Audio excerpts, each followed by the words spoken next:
Sanibonani guys, igama ngiqhubile ngeniphathela amazwibela asibongile ndodlamini ezangomhla ka-11 September. Yo guys, sokhabase akadlali ney'ngane. Umane nje wasina wazibethela laphaya kwindodakazi yakho Nomalanga washiya kangalazi.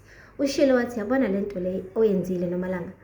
Bengihlezi ngizwa ngayo kumaphephandaba, ngizwa ngayo ku-social media, kodwa bengakazi ngiyitshela ukuthi ngiyoke ngihlangabezane nayo emndenini wami, kwindodakazi yami engikhulise ngalezi zami izandla. Nomalanga bheka phansi wathi baba ngiyaxolisa. Wathi sorry?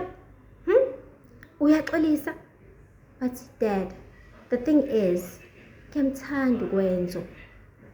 I didn't want him to be with anyone else but me. I wanted him to be with me and only me.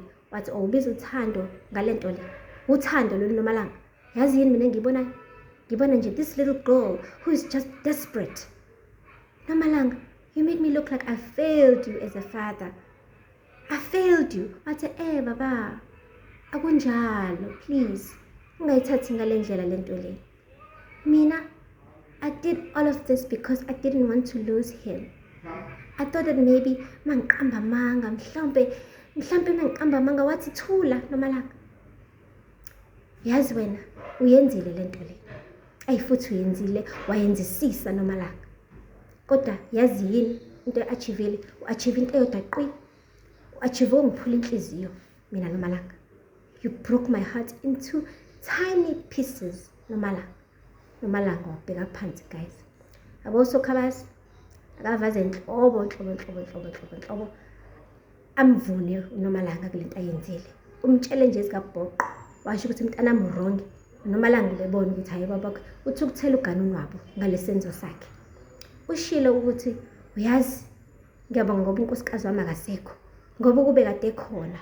Hey, ngifuna nokucabanga ukuthi lento izomenzani Nomalanga. It would have destroyed her. Hey, uyayibona ukuthi damage oyenzile Nomalanga? Nomalanga wabheka phansi. Manje wangabe safuna nokuphawula ke manje. Wathi yazini angifuni ngisho ukubuka manje, singanyanya nje manje. Oh, he's futhi ngicela ukuhamba. I can't stand you right now. Washo umshiya kanjalo. Yo, guys, yabona ke emva kwala asazi ukuthi kumele silindeleni. Kukabili ke manje. Either uKwenzo uyahamba uya kwisithanda swakhe usibongile, noma uyamxolela uNomalanga baya move on kulento le ngoba vele phela usemshadile. Asazi yeza la nkomoni ke guys.